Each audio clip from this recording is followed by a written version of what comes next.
आप देख रहे हैं हर्ष राधे राधे केवल नेटवर्क की भक्तिमय भावपूर्ण प्रस्तुति। हर्ष राधे राधे नेटवर्क सबका प्रिय भक्ति में शक्ति।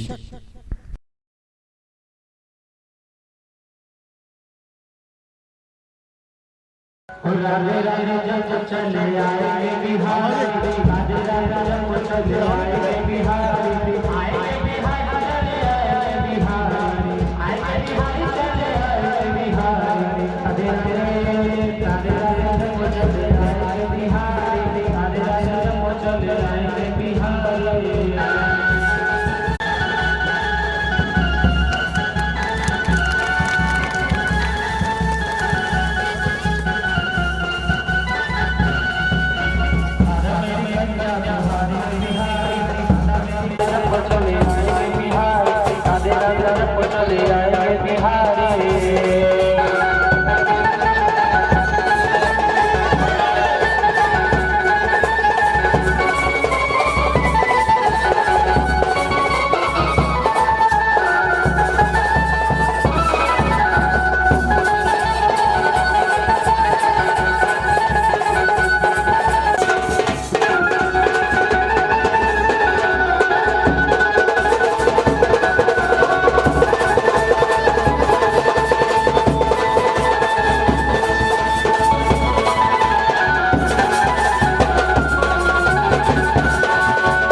मेजबान कर लो अंदर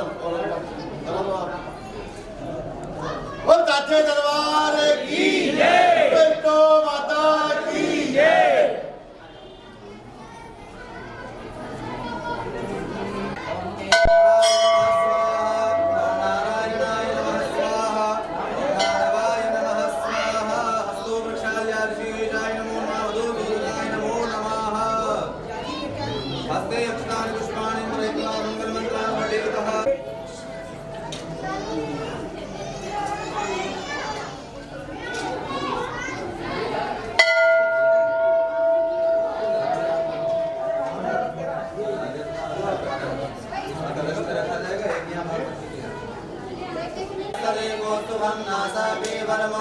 करतले वेणुकरे कंकणं सर्वांगे हरिचंदनं सुललितं कंठे च मुक्तावली धूपस्त्रे परिवेष्टितो विजयते पादचूडामणिः। श्रीमद्भागवत महापुराणाय नमो नमः। पुराणपुरुषोत्तमाय नमो नमः। ओम अम्बा शांब विचंद्रमौल रमणा वर्णा उमा पार्वती काली हेमवती शिवात्मनयने कात्यायनी गायत्री नवयोगना शुभकरे साम्राज्यलक्ष्मी प्रदा चित्तरूपे वरदेवता भगवती श्रीराजराजेश्वरी राजराजेश्वरी नमो नमः। ध्याय ध्यानं पुष्पं समर्पयामि। चार बार चढ़ाइए सामने। ओम पाद्य समर्पयामि। हस्तहर्घ्यं मुखे आत्मं सर्वांगे स्नानं समर्पयामि। स्वात्मा गुणमरिवाद विश्वतः प्रतिपद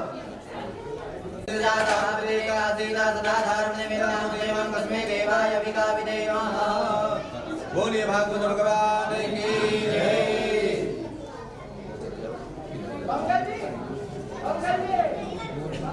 देव महेश्वरा गुरु साक्षात् परब्रह्म तस्मै श्री गुरवे नमः। ज्ञान मूलं गुरुर्मूर्ति पूजा मूलं गुरुर्पदं मंत्र मूलं गुरुवाक्यं मूलं गुरु कृपा।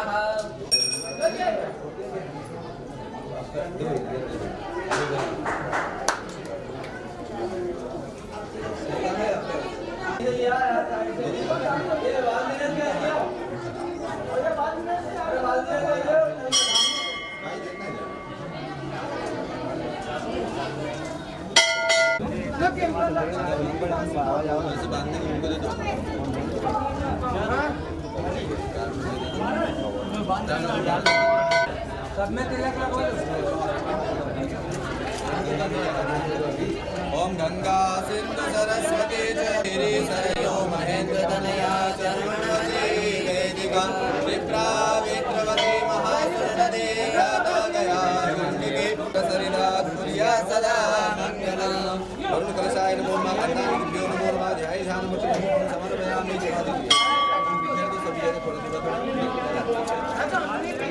ओम महाध्याय ध्यानमुच्यं समर्पयामि। स्नानं छोड़िएगा। ओम वाद्योर्वाद्यं हस्तोर्घ्यमुखियात्म्यं समर्पयामि। दक्षिणानान्ते वस्त्रं वस्त्रान् समर्पयामि। वस्त्रान्ते नमो सर्वोपचारेण गन्धादिभिः सम्पूज्य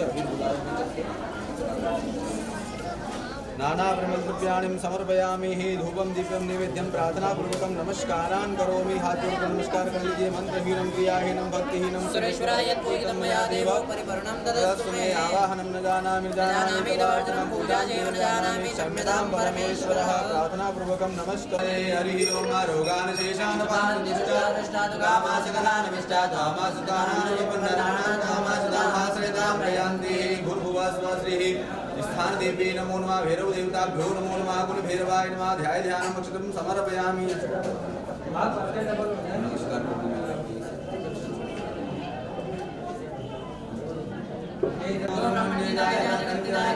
गोविंदाय नमो नमः।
सुतं देवं कंसचाणूरमर्दनं देवकी परमानन्दं कृष्णं वन्दे जगद्गुरुः श्रीपुराणपुरुषोत्तमाय नमो नमः सर्वोपचारार्थेन पुष्पाणि समर्पयामि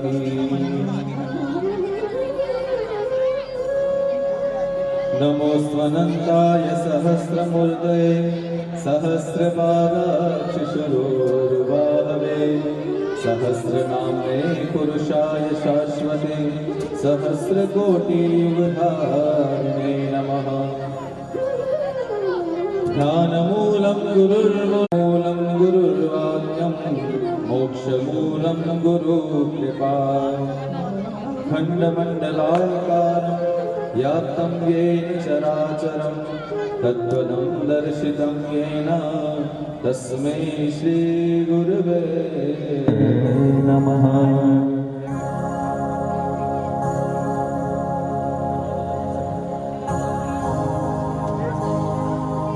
आइए सभी भक्तों से करबद्ध निवेदन है, व्यास जी महाराज हमारे बीच आ चुके हैं, पधार गए हैं। मंचा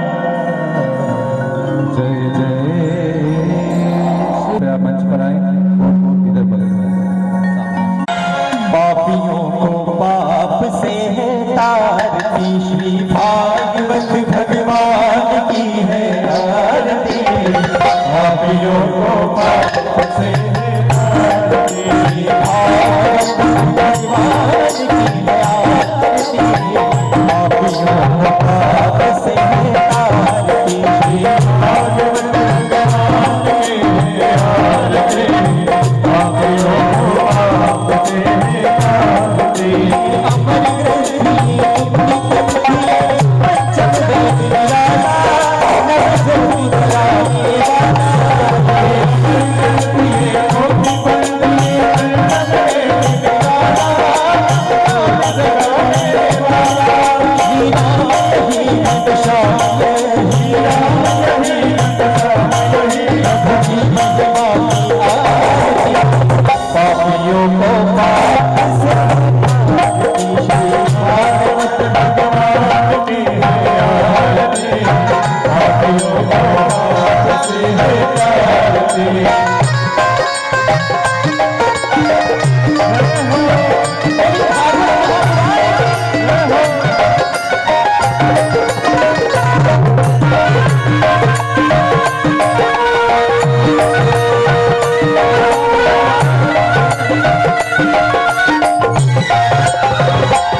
शान्तिरन्तरिक्षगुं शान्ति पृथिवी शान्तिरापः शान्तिरोषधयः शान्तिः वनस्पतयः शान्तिर्विश्वे देवाः शान्तिर्ब्रह्म शान्तिः सर्वगुं शान्तिरेव शान्तिः श्यामा शान्तिरेधिः अथ मन्त्रपुष्पाञ्जलिः ॐ जज्ञेन जन्मय जन्तदेवास्तानि धर्माणि प्रथमान्यं सन्नाते हनाकं महिमानः सदन्तपूर्वे साध्याः संस्ति देवाः ॐ एकदन्ताय विद्महे वक्रतुण्डाय धीमहि तन्नो दन्तिः प्रचोदयात् ॐ क्लीं कृष्णाय विद्महे वासुदेवाय धीमहि तन्नो कृष्णः प्रचोदयात् ॐ पुराणपुरुषोत्तमाय विद्महे ज्ञानगङ्गाय धीमहि तन्नो श्रीमद्भागवत् प्रचोदयात् नानासुगन्धपुष्पाणि यथा कालोद्भवानि च पुष्पाञ्जलिर्मया दत्त गृहाण परमेश्वर मंत्रपुष्पाञ्जलि श्रीकृष्ण चरणार्पणमस्तु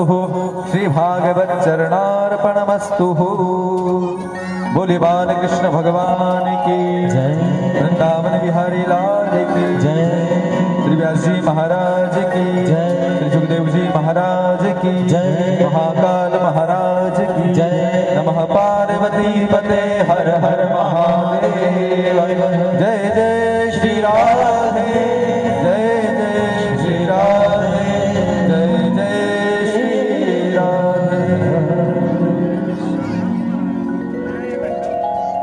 सभी भक्त कृपया अपने स्थान पर विराज जाएं, बैठ जाएं।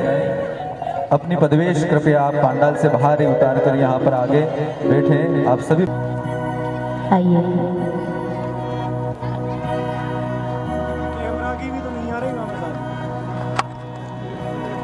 लिए बैठे हैं।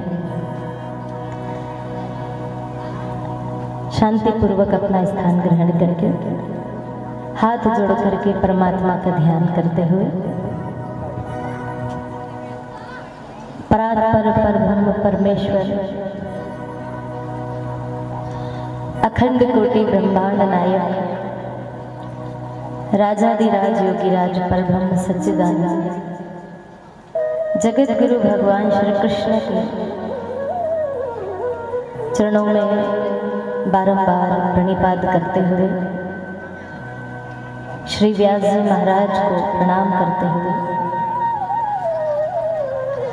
आप सब भक्तों के हृदय में विराजमान ठाकुर जी को नमन करते हुए कथा को प्रारंभ करें। उससे पूर्व आइए हम सब मंगलाचरण करते हैं। कमर सीधी करके हाथ जोड़कर अपने प्रभु अपने गुरु का अपने इष्ट भगवान का जिस परमात्मा पर आपको सबसे ज्यादा भरोसा है,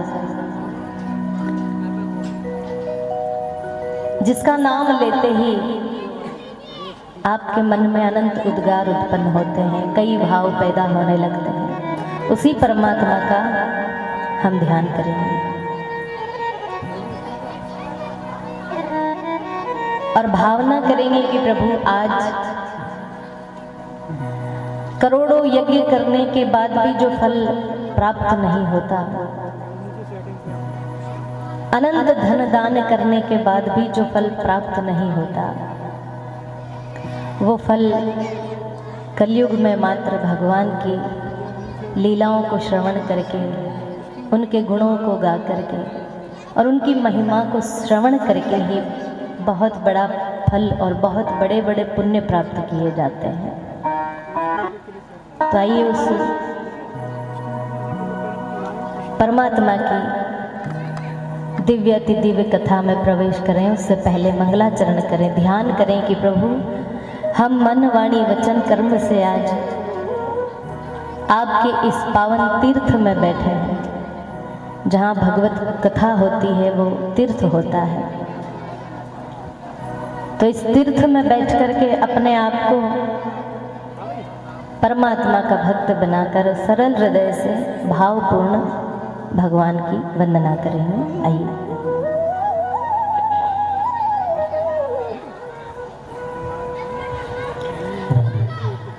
वक्रतुंड महाकाय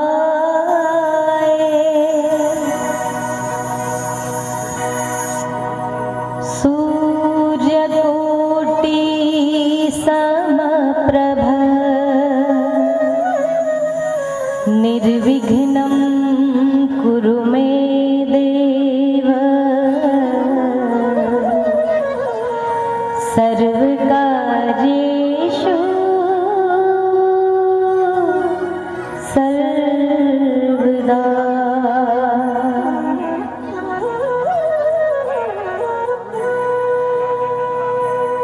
गुरुर्ब्रह्मा गुरुर्विष्णु गुरुर्देव महेश्वरा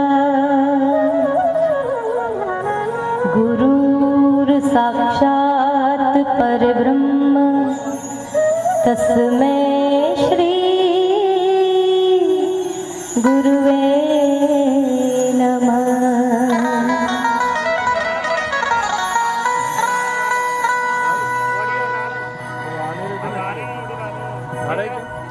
अखंड मंडला नमः। नारायणं नमस्कृत्यं नरं चैव नरोत्तमं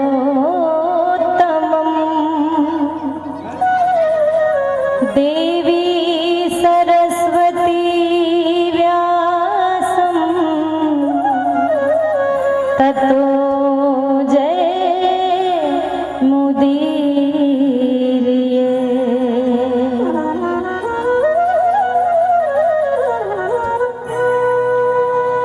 सीतानाथ समारंभा श्रीरामानंदार्य मध्यमा अस्मदाचार्य पर्यन्ता वंदे श्री गुरु परंपरा।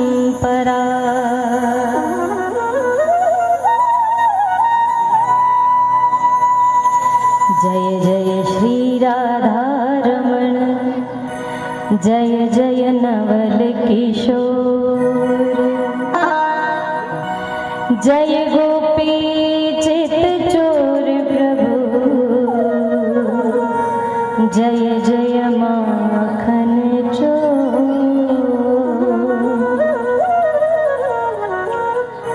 ओम नमो भगवते वासुदेवाय नमः। ओम नमो भगवते वासुदेवाय नमः। ओम नमो भगवते वासुदेवाय नमः। बोली श्रीमद् भागवत महापुराण की जय। विराजमान समस्त भगवत चरण अनुरागी बंधुओं को, भक्तिमती माताएं बहनें, देवतुल्य भाई, आत्मीय परिजन, सभी भक्तों को जय श्री राधे। प्रेम से बोलो राधे राधे। अच्छा, कलश यात्रा में थक गए क्या जो नहीं बोल रहे? हाथ उठाकर बोलो जय जय श्री राधे। आइए हमारे परम भगवत प्रेमी भाई साहब श्री गोपाल जी यादव साहब के लिए जोरदार तालियां बजाइए। सुंदर आयोजन भगवत कृपा से होने जा रहा है, क्योंकि सबसे ज्यादा कठिन कार्य होता है धार्मिक आयोजन का होना। हम अपने वास्तविक जो कार्यक्रम होते हैं, जो हमारे व्यक्तिगत कार्यक्रम होते हैं, जैसे विवाह आदि होते हैं, कुछ घरेलू कार्य, उनमें तो हमें कोई ज्यादा प्रबंध करने की आवश्यकता नहीं पड़ती है, परंतु धार्मिक आयोजन में बहुत व्यवस्था जमानी पड़ती है। और ये जो धार्मिक आयोजन होते हैं, ये कभी भी अकेला व्यक्ति नहीं कर सकता।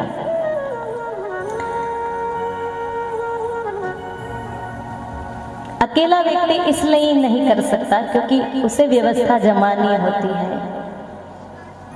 धर्म के लिए एक ध्वजा उठानी पड़ती है, उस राह पर चलना पड़ता है, दौड़ भाग करनी पड़ती है, हर तरह से व्यवस्थाएं जुटानी पड़ती है, साधन जोड़ने पड़ते हैं, तब जाकर के एक इस प्रकार का धार्मिक आयोजन आयोजित होता है। तो हमारे गोपाल जी भाई साहब, उनके पूरे परिवार, उनके माता पिता और सभी के लिए बहुत बहुत साधुवाद, बहुत बहुत आशीर्वाद व्यासपीठ से हम प्रदान करते हैं। आप सभी तालियां बजाकर भाई साहब का सम्मान करें। और यादव परिवार के लिए, समस्त परिवार के सभी सदस्यों के लिए बहुत बहुत साधुवाद यहाँ से प्रदान किया जा रहा है। तो आइए प्रभु की दिव्य अति दिव्य कथा में हम प्रवेश करें। उससे पहले आप सबसे थोड़ी सी चर्चा भी कर लें, क्योंकि कथा तो हम अब 7 दिन तक सुनेंगे ही, पर थोड़ी जान पहचान भी हो जाए तो राम राम श्याम श्याम करने में अच्छा भी लगता है। नहीं तो आप मारो मुंडो देखो, मुँह आपको मुंडो देखो, तो काम नहीं चले, है कि नहीं? इसलिए वैसे तो आप सब जानते ही हैं, झालावाड़ राजस्थान से ज़्यादा दूर भी नहीं है और मध्य प्रदेश ब्यावरा की धरा पर आज करना होगा, वो तो समय पर ही होगा। तो इसी समय में हम ठाकुर जी की कथा को प्रारंभ करें, ये उनकी इच्छा है। तो आज भारतीय संस्कृति के अनुसार, भारतीय पद्धति के अनुसार चैत्र का महीना प्रारंभ हो गया। नवरात्रि है, माँ माता रानी के पावन दिवस प्रारंभ हो चुके हैं और नववर्ष भी प्रारंभ हो चुका है। आज स्थिति ये है कि राजस्थान क्या, मध्य प्रदेश क्या, बल्कि पूरे भारत में आज भगवा रंग, भगवा ध्वजा जगह जगह लहरा रहा है। ये हमारे प्रभु श्री राम की, गोविंद की कृपा है। चारों तरफ भगवा ही भगवा दिखाई दे रहा है। तो ये भी उस परम पिता परमेश्वर की अनुकंपा से ही हमें दृश्य प्राप्त हो रहा है। तो आप सबको नववर्ष की बहुत बहुत शुभकामनाएं। यही हमारा नववर्ष है, क्योंकि अब यहाँ से सुंदर सुंदर फूल खिलेंगे, फसलें नई आएंगी, हर तरह से तीज त्योहार बढ़िया मनाया जाएगा। माता रानी की सुंदर पूजा के साथ हम नववर्ष का प्रारंभ करते हैं। तो हमारे लिए ये नववर्ष मंगलमय होना चाहिए, और होगा क्यों नहीं, क्योंकि प्रभु की मधुर कथा से जो हम इस समय को प्रारंभ कर रहे हैं। ये जनवरी का जो वर्ष होता है वो तो अंग्रेजों ने चला दिया, कैलेंडर के हिसाब से हम 1 जनवरी को नववर्ष मना लेते हैं। और कैसे मनाते हैं, मनाने का तरीका भी पाश्चात्य संस्कृति की तरह है। रात भर नाचना कूदना लगता है, ढोल नगाड़े बजते हैं, खूब नाचते हैं और सोचते हैं कि अब हम सवेरे उठेंगे और नया साल है, जल्दी उठेंगे। और 5 बजे का अलार्म भर के सोते हैं और रात भर खूब नाचते हैं, 12-1 बजे सोते हैं और वो अलार्म बजता रहता है और 1 जनवरी की जगह 2 जनवरी लग जाती है। तो सारा हमारा जो भी निर्णय निश्चय है वो सब धरा रह जाता है कि हम रोजाना जल्दी उठेंगे। हम नए साल पर कोई ना कोई एक नियम बनाते हैं, लेकिन वो नियम टूट जाते हैं, क्योंकि नियम से सोए नहीं तो नियम से उठेंगे कहाँ। इसलिए ये नवरात्रि का पावन दिन है। आज से हम नववर्ष को प्रारंभ करें, अपने अपने कुछ नियम बना लें और कुछ अच्छे समय की ओर हम बढ़ेंगे। तो आइए सुंदर गुणगान के साथ अपने मुख को पवित्र करेंगे और गोविंद के चरणों में एक संकीर्तन आप सभी मिलकर के गाएंगे।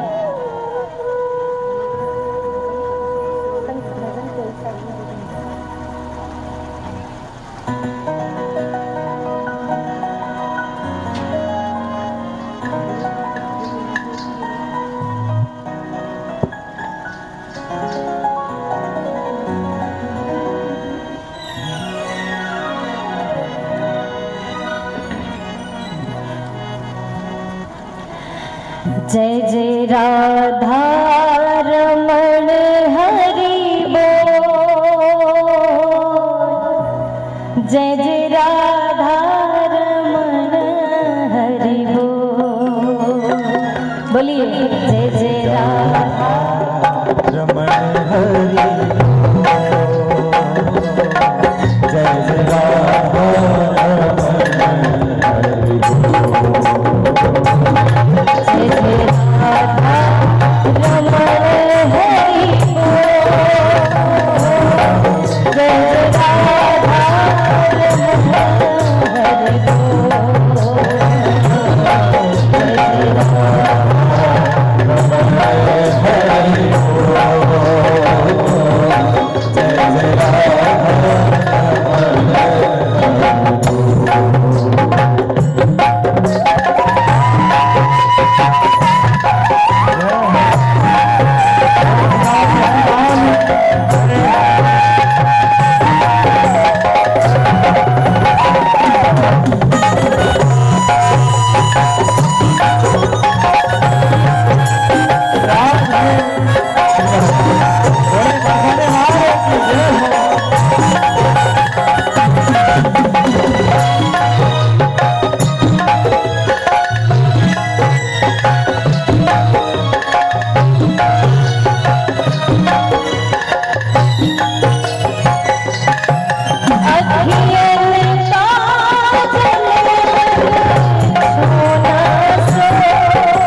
विश्वोत्पत्त्यादि हेतवे तापत्रय विनाशाय श्री कृष्णाय वयं नमः। भगवान श्री कृष्ण के गोविंद के अद्भुत चरित्रों का ये स्वरूप मंगलमय भगवत स्वरूप श्रीमद् भागवत महापुराण सप्ताह ज्ञान यज्ञ में आप सभी भक्तों का हार्दिक स्वागत अभिनंदन।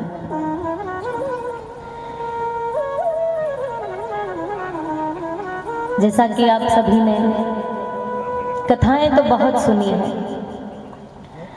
अलग अलग संतों के मुखारबिंद से, अलग अलग गुरुओं की वाणी से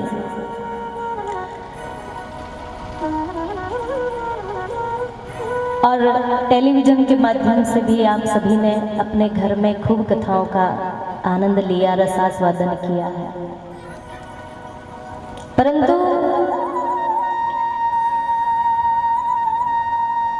कथा केवल श्रवण करने का ही विषय नहीं है। गोविंद के चरित्रों का जो वर्णन जिस ग्रंथ में किया गया है उसे हम श्रीमद् भागवत कथा कहते हैं। 18,000 श्लोक हैं, 335 अध्याय और 12 स्कंद की ये संहिता, परमहंसों की उच्च कोटि की संहिता श्रीमद् भागवत कथा को हम श्रवण करने जा रहे हैं। बहुत प्रेम से इस कथा को श्रवण करेंगे, क्योंकि कथा मात्र श्रवण करने का विषय नहीं, सुनने का नहीं, बल्कि कथा तो अपने जीवन में धारण करने का विषय है। आप चलते फिरते संतों को देखते हैं तो उनको अगर हम चलती फिरती कथा न कह दें तो अतिशयोक्ति नहीं होगी, क्योंकि कथा केवल शास्त्रों में नहीं है, कथा तो हमारे जीवन में भी होनी चाहिए।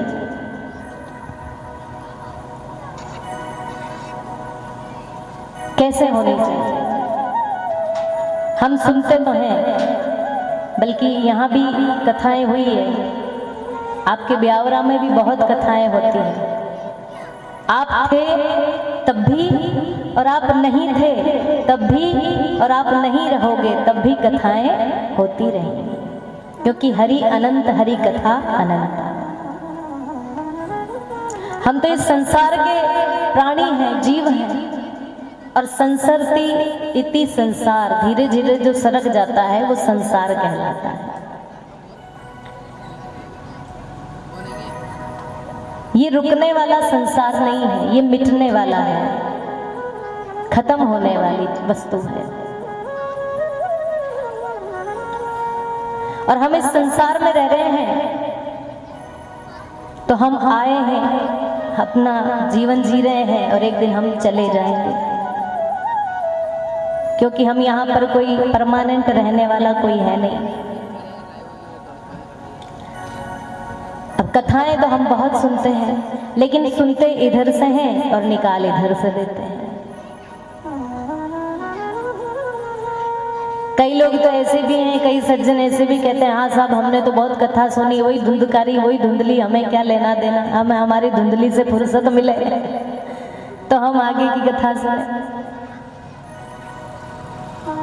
परंतु ऐसा नहीं है। जिस व्यक्ति का अगर कथा में मन नहीं लगे तो समझना कि अभी तक उसने कथा को चखा भी नहीं है। और श्रीमद् भागवत कथा एक ऐसा कल्प वृक्ष का सरस भरा फल है जिसे रस का पान किया जाता है, खाया नहीं जाता, पान किया जाता है। और मधुरादि मधुर फल है। क्यों? क्योंकि जिस फल में तोता मुंह मार दे तो उस फल को आंख बंद करके खा लेना चाहिए। ऐसे ही कल्प वृक्ष है वेद, और वेदों से निकला निगल कल्प तरुर गलितम फलम। ये वेदों से निकला हुआ, कल्प वृक्ष से निकला हुआ भागवत रूपी फल है, और सुखदेव जी के मुखार बिंद से गाया गया है। भगवान के दिव्य चरित्रों को गाने वाले सुखदेव जी महाराज जब उन्होंने अपनी मधुर वाणी से मधुर गीत गा दिया भागवत का, तो ये एक मधुर फल प्रकट हो गया है। और इस मधुर फल का रस पान करने के लिए सभी भक्तों को बुला रहे हैं कि आप आओ और इस मधुर रस का पान करो। और एक बार नहीं करो, बार बार करो, कई बार करो, अनेक बार करो। क्यों? क्योंकि इस भागवत रूपी कथा रूपी अमृत का कोई ये नहीं है कि अंत है। स्वर्ग का जो अमृत है, सुधा कुंभ जिसे कहा गया है, समुद्र मंथन से जो सुधा कुंभ प्रकट हुआ था, वो सुधा कुंभ केवल छोटा सा इतना सा कुंभ है, और वो सुधा कुंभ जो स्वर्ग का अमृत है वो तो अल्प है, कमी है। लेकिन कथा रूपी जो अमृत है ये अनंत है, यहाँ कोई कमी नहीं है। सुधा कुंभ स्वर्ग का जो अमृत है वो किन्हें मिलता है? यहाँ से जो व्यक्ति अपने महान कार्यों को करके महान बन के भगवान के धाम चले जाते हैं। स्वर्ग देह त्याग करके स्वर्ग जाने के बाद अमृत प्राप्त होता है, वो स्वर्ग का अमृत है। परंतु देह प्राप्त करके भी धरती पर रहकर भी उस स्वर्ग के अमृत से भी महान अमृत श्रीमद् भागवत महापुराण के द्वारा कहा गया है। ये भक्ति ज्ञान वैराग्य से समन्वित अमृत हम देहधारियों के लिए ही मिला है, इसकी कोई कमी नहीं है। खूब पियो और बार बार पियो। स्वर्ग का अमृत पीने वाले तो फिर भी जैसे जैसे उनके पुण्य क्षीण होते जाते हैं, और पुण्य क्षीण होते ही फिर वो वापस धरती पर आ जाते हैं, अमृत तत्व खत्म हो जाता है। परंतु हमारा ये कथा रूपी अमृत तत्व हमें यहाँ से इस धरती से स्वर्ग तक और लेकर के जाता है, परम धाम तक लेकर जाता है। इस लौकिक यात्रा से पारलौकिक धाम की यात्रा तक भागवत रूपी अमृत पहुंचा देता है। ये अमृत सबके लिए है, मनुष्यों के लिए ही नहीं बल्कि हर जीवधारी के लिए, सभी के लिए भागवत कथा रूपी अमृत प्रकट किया है। तो हमें इसे सुनना चाहिए, सुन करके अपने जीवन में उतारना भी चाहिए। और जो सज्जन कहते हैं हमने बहुत कथा सुनी है, वही कथा है, कुछ नया नहीं है, तो समझना उन्होंने अभी तक कथा का स्वाद चखा ही नहीं।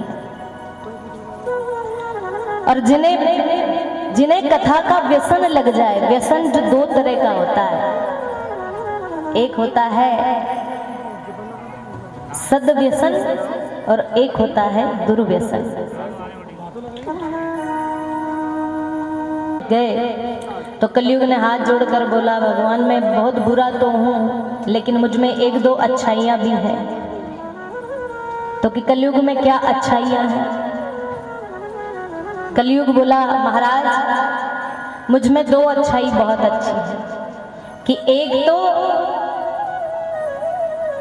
कलयुग में जन्म लेने वाले जितने भी जीव हैं, प्राणी हैं, व्यक्ति हैं, वो सब केवल भगवान का नाम संकीर्तन से ही पार लग जाएंगे।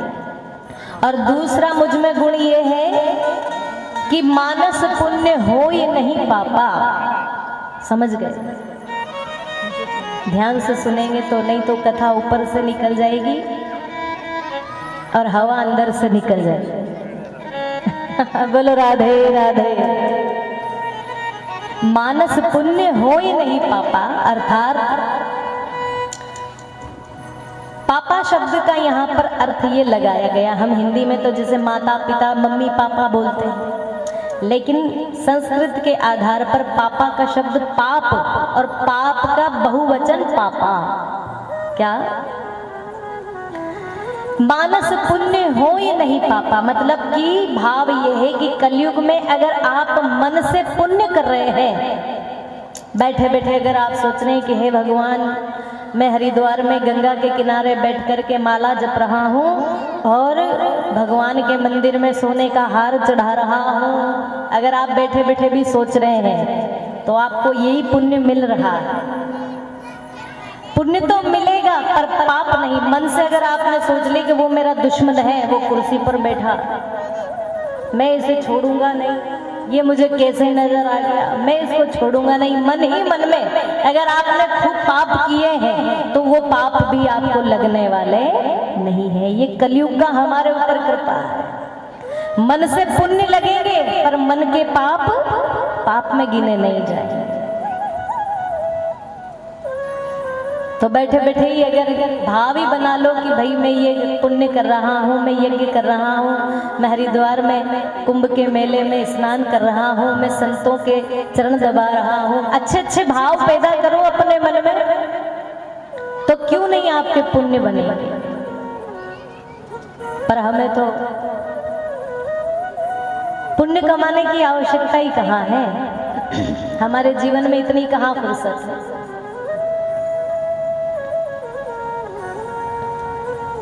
तो भगवान कहते हैं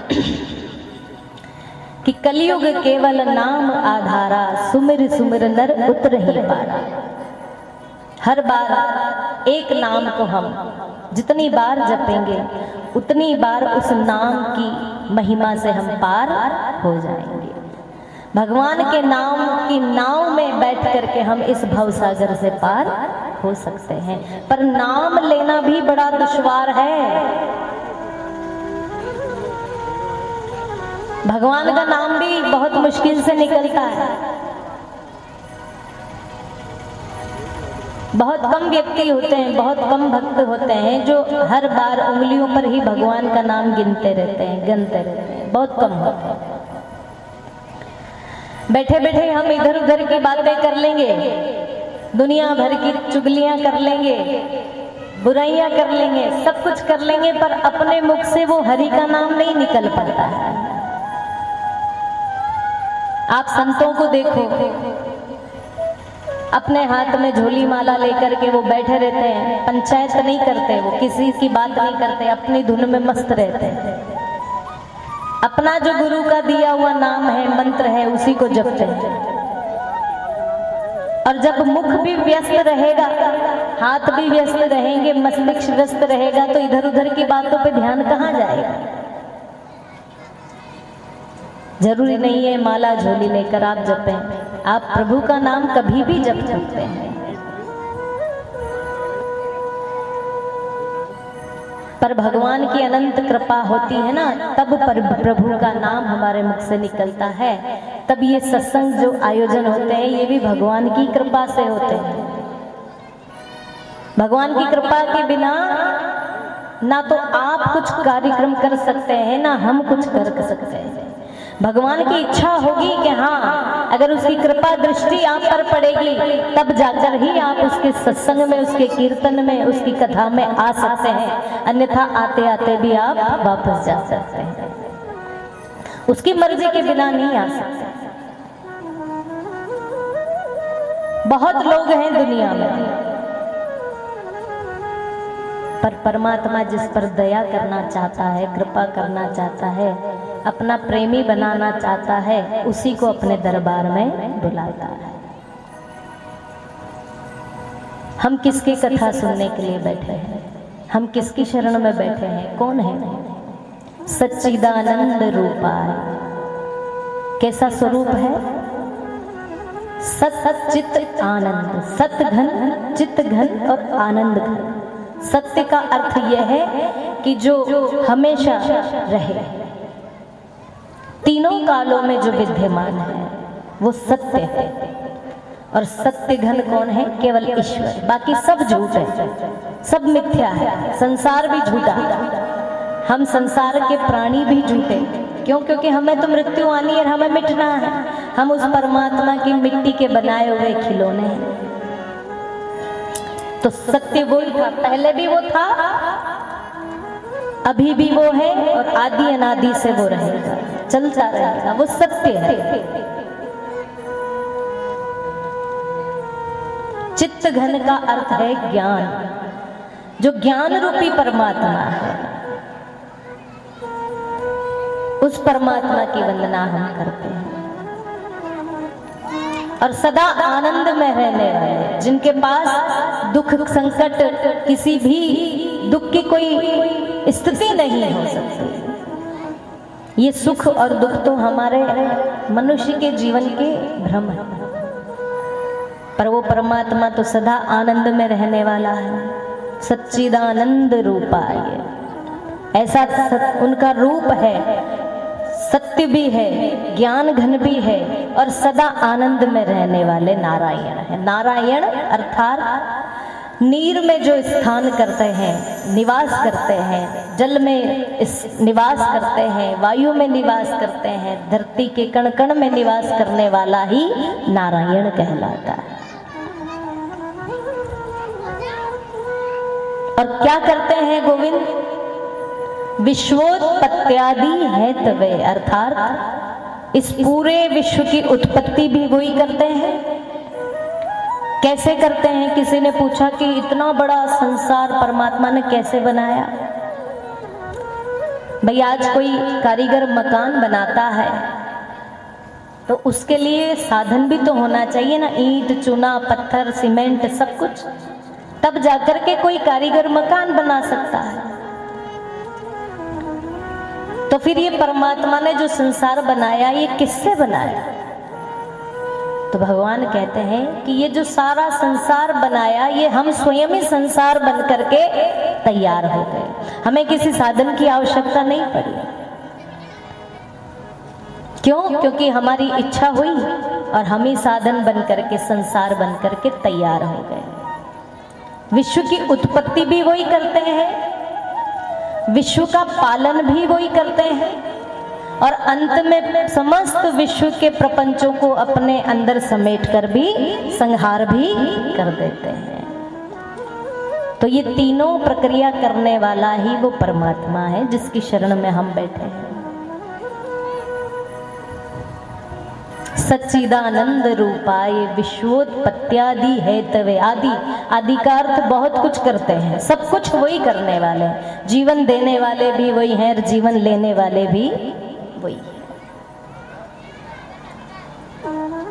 तापत्रय विनाशाय श्री कृष्णाय वयम नमः।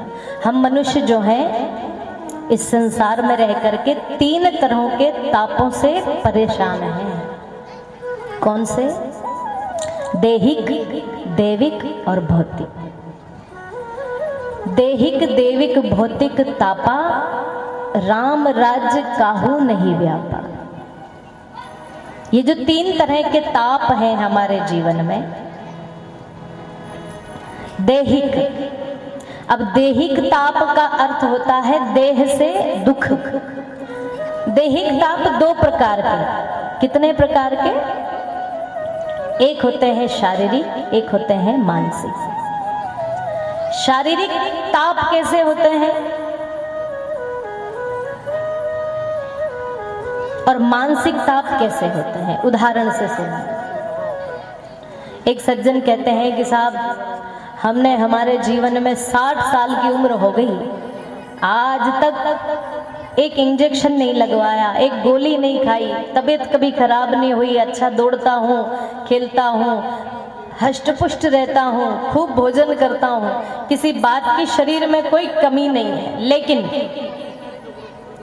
एक समस्या है महाराज, शरीर से तो मैं बहुत स्वस्थ हूँ परंतु मानसिक स्थिति थोड़ी ठीक नहीं है। तो कि क्यों? कि साहब हमारी जब से छोटी बहू घर में आई है तब से मेरी मानसिक स्थिति खराब हो गई है। जरा सा कुछ कह दो तो आंख में आंख दिखा के कहती है कि अभी अंदर करा दूंगी। तो मानसिक टेंशन इतनी बनी पड़ी है कि महाराज बता नहीं सकते। और कोई ऐसे कहते हैं कि भैया बेटे बहू इतने बढ़िया हैं, घर परिवार इतना अच्छा, बच्चे बच्ची सब अपने अपने समय पर अपना काम करते हैं, पढ़ लिख गए, सब अपने अपने सब तरीके से रह रहे हैं, हमें किसी बात की चिंता नहीं है, पर ये शरीर हमारा साथ नहीं देता है। हम इस शरीर से परेशान है, ना अच्छा खा सकते हैं, ना कुछ कहीं जा सकते हैं, ना चल फिर सकते हैं, ना यात्रा जा सकते हैं। इतनी ढेरों बीमारियां इस शरीर में हो गई है कि महाराज करें तो क्या करें। तो ये जो दैहिक ताप है, जिसमें शारीरिक और मानसिक दो तरह के तापों से हम जूझ रहे हैं। और दैविक ताप कौन से होते हैं? दैविक ताप होते हैं कभी भूकंप आ जाना, कभी प्रलय आ जाना, कभी तेज हवाओं का चलना, कभी इनसे जो हुआ नुकसान हमारा। दैविक प्रकोप होते हैं, कभी ओलावृष्टि हो गई, कभी क्या हो गया। इन प्रकोप से भी हमें परमात्मा बचाता है।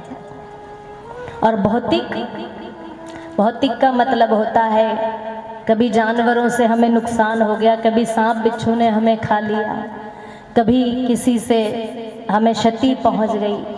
ये सभी तरह के जो त्रिताप हैं, इन त्रितापों से हमें मुक्ति भगवान देने वाले हैं, क्योंकि हम उनके हैं और हम उनके चरणों में बारंबार प्रणाम करते हैं। तो भगवान की कथा में आने से कितना सुख मिल रहा है, हमें त्रिताप से भी मुक्ति मिल रही है, किसी प्रकार की चिंता नहीं। पर कब मिलेगी? जब वास्तव में हम प्रभु से उनके चरणों में भाव से जुड़ेंगे। बार बार घड़ी देखेंगे, इधर उधर ध्यान करेंगे तो जुड़ ही नहीं पाएंगे। और ये मनुष्य जीवन इतना कठिन है कि भगवान से जोड़ने के लिए तो जाने कितनी कोशिश कर ले, पर मन हमारा भगवान से जुड़ता ही। थोड़ी देर के लिए जुड़ेगा, थोड़ी देर के लिए बहुत अच्छा लगेगा, पर फिर विचलित होने लगेगा। अरे ठीक है, ये कथा कहाँ यहाँ तक की ठीक अच्छी लगती है, अब यहाँ से जाएंगे वही घर परिवार में उलझ जाएंगे और बस कथा रह जाती है।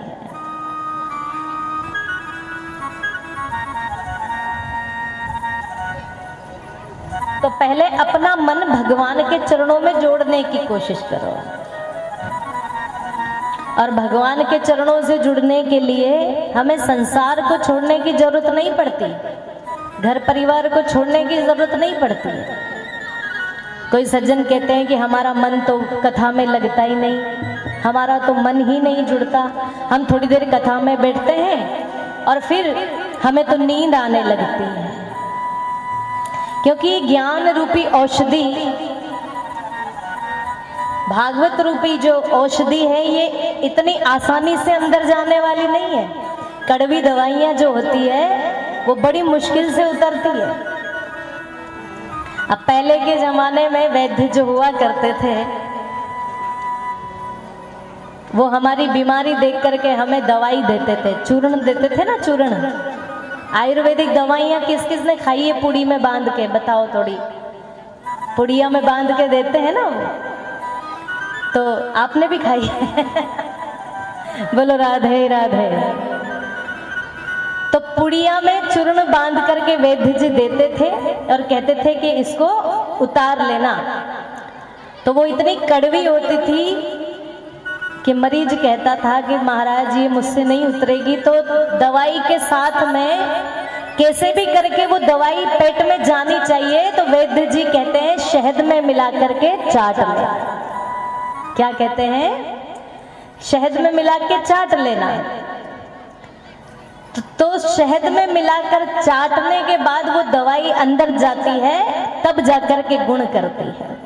वैसे ही ये सूखी सूखी ज्ञान की कथा भक्तों के अंदर नहीं उतरती। ज्ञान की कथा कहने लगो तो या तो खर्राटे बजने लगते हैं या फिर उठ के चलने लगते हैं।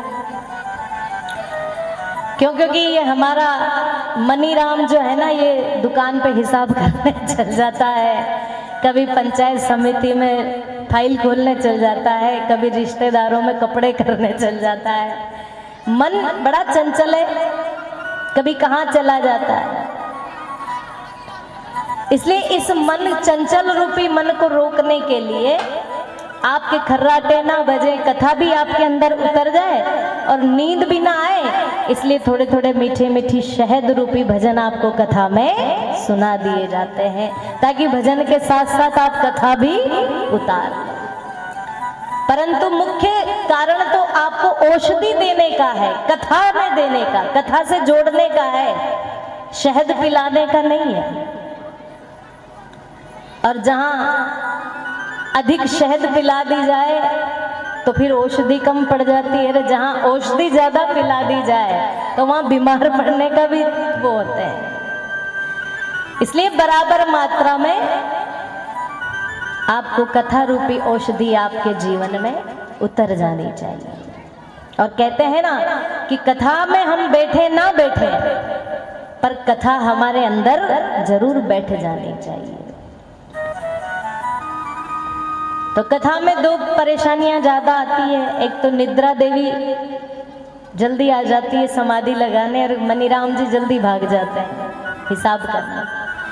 तो निद्रा देवी आने ना पाए और ये मनीराम जी भागने ना पाए, इसलिए बीच बीच में जयकारा लगाते जाओ, बोल कृष्ण कन्हैया लाल की, और प्रेम से बोलते जाओ राधे राधे, और जोर से बोलो, और तालियां बजाओ, आसपास पड़ोसियों को लग जाए कि हाँ हमारे यहाँ कथा शुरू हो गई है और हम भाग्यशाली हैं जो इनके चरणों में बैठे हैं। क्योंकि भगवान की कृपा से ही इनके चरणों में बैठा जाता है। सोचने वाले सोचते रह जाते हैं, देखने वाले देखते रह जाते हैं। हर किसी के भाग्य में ये कथा नहीं होती।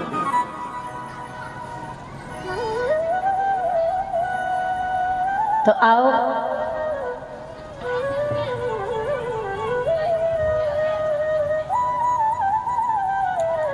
इस मंगलमय कथा को श्रवण करने के लिए सबसे पहले नैमिषारण्य की पुण्य धरा पर श्री सूत जी महाराज 88,000 ऋषि मुनियों के साथ में, संतों के साथ बैठ कर के भगवान की दिव्य कथा को श्रवण कराने जा रहे हैं। सूत जी महाराज सुखदेव जी महाराज के परम शिष्य रहे हैं। तो सूत जी नैमिषारण्य में बैठे हैं वट वृक्ष के नीचे, और मुख्य श्रोता सौनक जी हैं। हजारों ऋषि मुनि सूत जी से प्रार्थना करते हैं, गुरुदेव भगवान से कहते हैं कि हे गुरुदेव भगवान, हम आपकी शरण में बैठे हैं, आप हमें ऐसी कथा सुनाइए जिससे हमें जीवन के जितने भी हमारे अंधकार हैं वो सारे दूर हो जाए।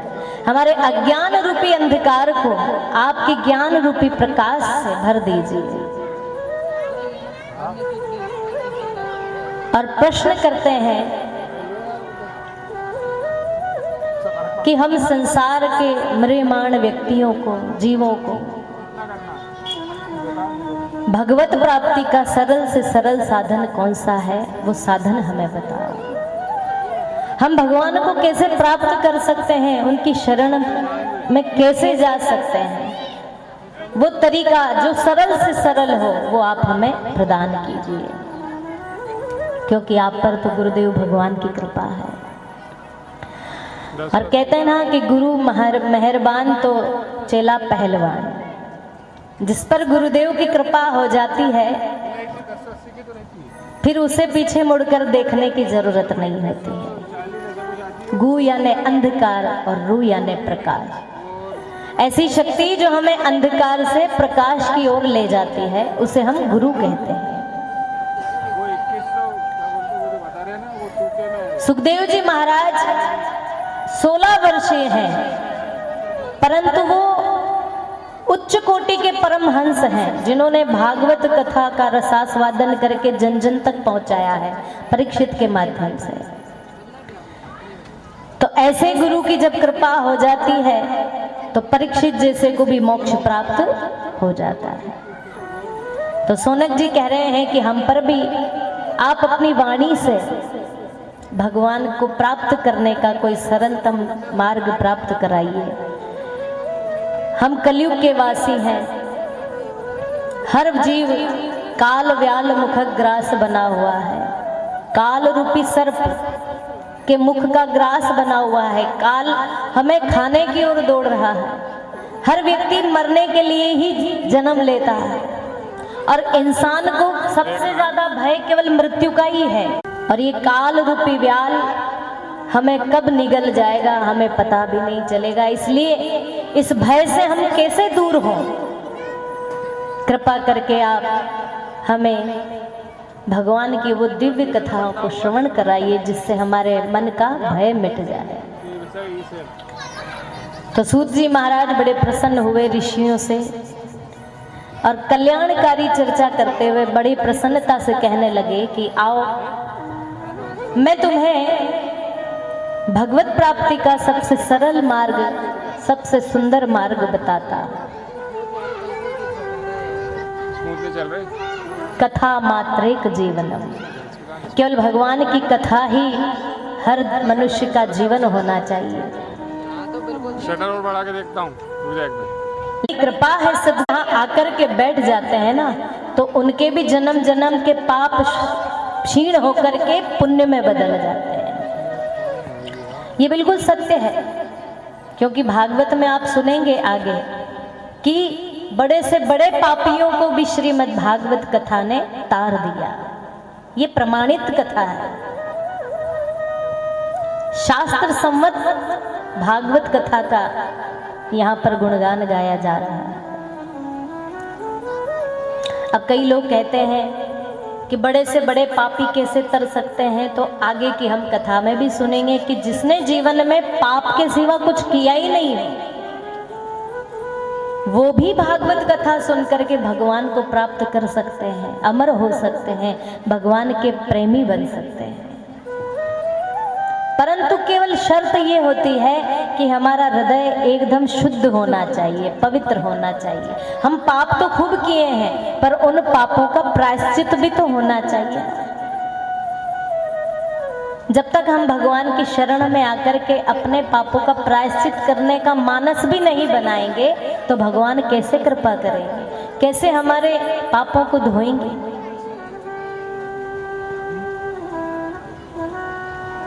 तो ये सब कब होगा? जब हम पर सद्गुरु की कृपा होगी, किसी अच्छे गुरु की शरण में जाएंगे, तब जाकर के आपको भगवान के प्रति प्रेम। जब तक आप जानेंगे नहीं तब तक प्रेम कैसे होगा? जाने बिन नहीं होए परतीति, बिन परतीति होए नहीं प्रीति। जब तक आप भगवान के बारे में नहीं जानेंगे, नहीं सुनेंगे, तब तक आपके मन में उनके प्रति प्रेम भी पैदा होने वाला नहीं है। कैसे? क्या आप कथा में बैठे हैं और खूब भीड़ है, और भीड़ में आकर के अगर कोई बहुत बड़े प्रतिष्ठित व्यक्ति आपके बीच में आकर बैठ जाए, या कोई बड़े महात्मा आकर के बैठ जाए, और आप उनके बारे में जानते कुछ नहीं है और आपके बाजू में आकर बैठ जाए, तो क्या आप उनसे बात करेंगे? क्यों? क्योंकि आप उनको जानते ही नहीं हैं। जैसे हजारों बैठे हैं ऐसे वो भी बैठे हैं। लेकिन अगर आपको ये पता चल जाए कि भाई आपके बाजू में जो आकर के बैठे हैं ये बहुत बड़े महात्मा हैं, इनकी बहुत महिमा है, ये हिमालय से गुफा से बाहर आकर आशीर्वाद देने आए हैं, जैसे जैसे आप उनके बारे में सुनेंगे वैसे वैसे आपके हाथ उनके चरणों में पहुंच जाएंगे। अरे महाराज, हम पर कृपा हो गई आप। तो जब तक आपने नहीं जाना था तब तक आपके लिए एक साधारण से व्यक्ति हैं, लेकिन जैसे जैसे जाना तो आपके मन में प्रीति होने लगी, भाव बढ़ने लगा और आपके हाथ उनके चरणों में जाने लगे। वैसे ही जैसे जैसे आप भगवान की कथा श्रवण करेंगे, सदगुरु के माध्यम से भगवान की लीलाओं को सुनेंगे, भगवान के दिव्य दिव्य चरित्रों को सुनेंगे, सुनते जाएंगे तो आप भगवान को जानने लगेंगे, और जब जानने लगेंगे तो भगवान से प्रेम करने भी अपने आप लग जाएंगे। धीरे धीरे जब जानेंगे तब प्रेम होगा, नहीं जानेंगे तो प्रेम कैसे होगा। तो जानने के लिए सदगुरु की कृपा होनी जरूरी है। गुरु ही तो आपको हाथ पकड़ करके भगवान की तरफ लेकर आएगा। संसार में और कौन लाता है? बताओ कौन लेकर आता है? कोई भगवान का प्रेमी, भगवान का गुणगान गाने वाला ही तो गुरु हो सकता है। भटकते हुए व्यक्तियों को अगर सन्मार्ग की ओर प्रेरित कर दे, उसका नाम गुरु है।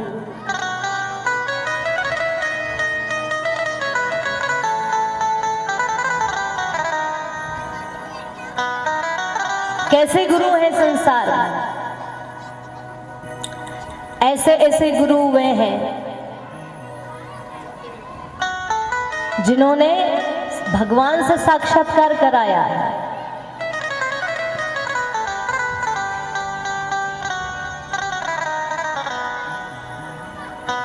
गुरु तो वो शक्ति होती है जिन गुरु की जरूरत तो स्वयं भगवान को भी पड़ी है। पड़ी है कि नहीं?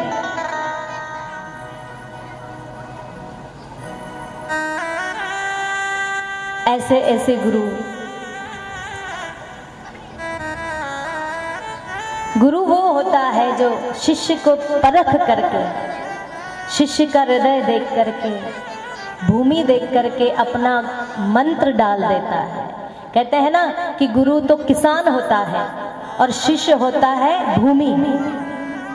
और गुरु मंत्र रूपी बीज जब शिष्य रूपी भूमि पर जब डालता है तब वो पौधा पनपता है।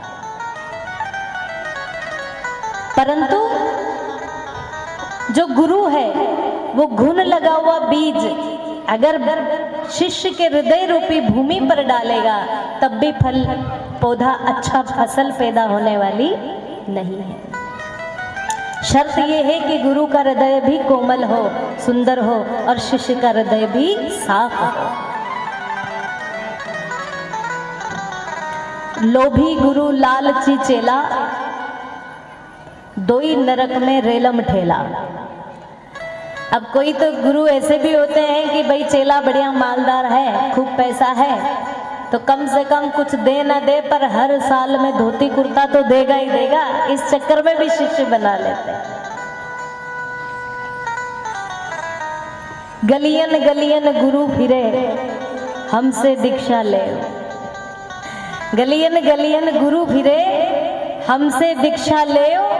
स्वर्ग जाओ चाहे नरक जाओ पर धोती रुपया दो।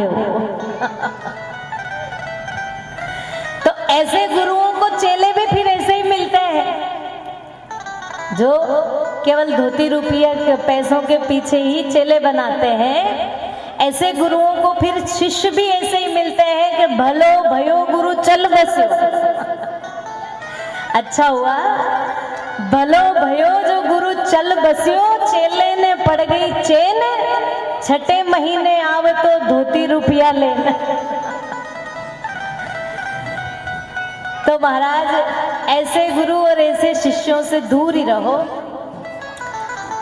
सच्चा गुरु वही होगा जो आपके कानों में मंत्रों का बीज बोएगा और उन्हीं मंत्रों से उत्पन्न आपकी भक्ति रूपी पौधा जब धीरे धीरे बड़ा होगा तब गुरु आपको ये ज्ञान देगा कि इस भक्ति रूपी पौधे को कभी भी किसी भेड़ बकरियों को चट करने मत देना। क्योंकि जब हमारी भक्ति बढ़ती है, हमारा मन परमात्मा में जुड़ने लगता है, धीरे धीरे हम वैष्णव बनने लगते हैं, हमारा मंत्र सिद्ध होने लगता है, हम गले में जब कंठी माला धारण करते हैं, भगवान के चिन्ह लगाते हैं, तिलक लगाते हैं, हमारी भक्ति जब बढ़ने लगती है तो फिर रिश्ते नाते, ये भेड़ बकरियां आ जाती है, रिश्तेदार आ जाते हैं। अरे ये क्या लगा लिया, अरे ये तो बाबा जी बन गया, अरे ये तो बैरागी हो गया, अरे इसको तो भगवान चढ़ गए, अरे ये तो पागल हो गया। अब ये जो रिश्ते नाते आपकी भक्ति को चौपट करने के लिए, भक्ति रूपी पौधे को खाने के लिए जब दौड़ते हैं, तब आपको वहां पर गुरु सावधान करते हैं। तब वो कहते हैं कि इन भेड़ बकरियों से भक्ति रूपी पौधे को बचाना है। तो क्या करना है? धीरे धीरे अपने मन को मजबूत करना है, डरना नहीं है। तिलक दे दिया गुरुजी ने, कंठी दे दी, ले तो ली साहब, लेकिन पूछें कभी समय आए कि भैया गुरु मंत्र लिया था कि हाँ 25 साल पहले लिया था, कि कौन सा लिया था कि डायरी में लिखा है पता नहीं, और किसने दिया था कि उनका भी अता पता नहीं। कह दो राधे राधे। इसलिए ऐसी गुरु दीक्षा लेने से क्या फायदा? जब आप कंठी माला पहन करके तिलक लगा करके निकलते हैं, लोग जब आपकी बुराई करने लगे, मजाक उड़ाने लगे, तब समझना कि आपकी भक्ति का पौधा बढ़ रहा है। हंसे तो समझना कि आपका पौधा तरक्की कर रहा है।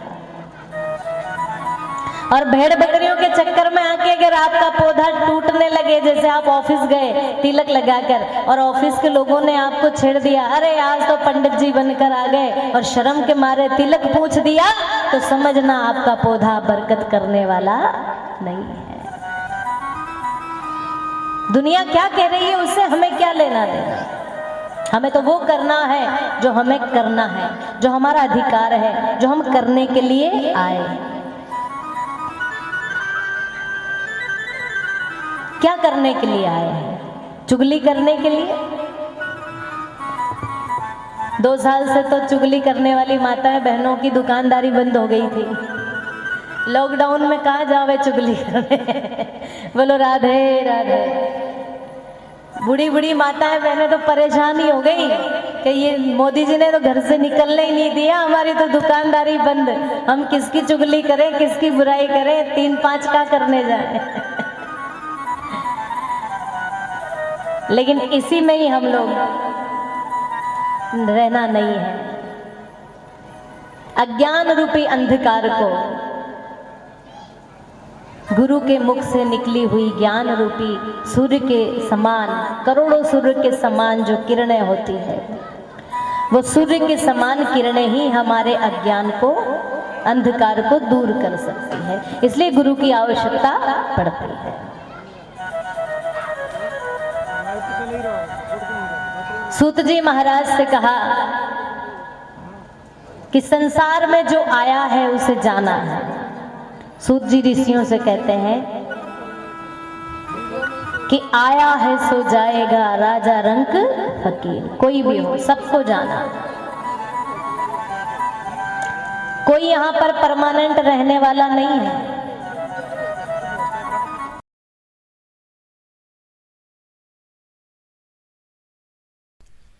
आप देख रहे हैं हर्ष राधे राधे केवल नेटवर्क की भक्तिमय भावपूर्ण प्रस्तुति। हर्ष राधे राधे नेटवर्क सबका प्रिय, भक्ति में शक्ति।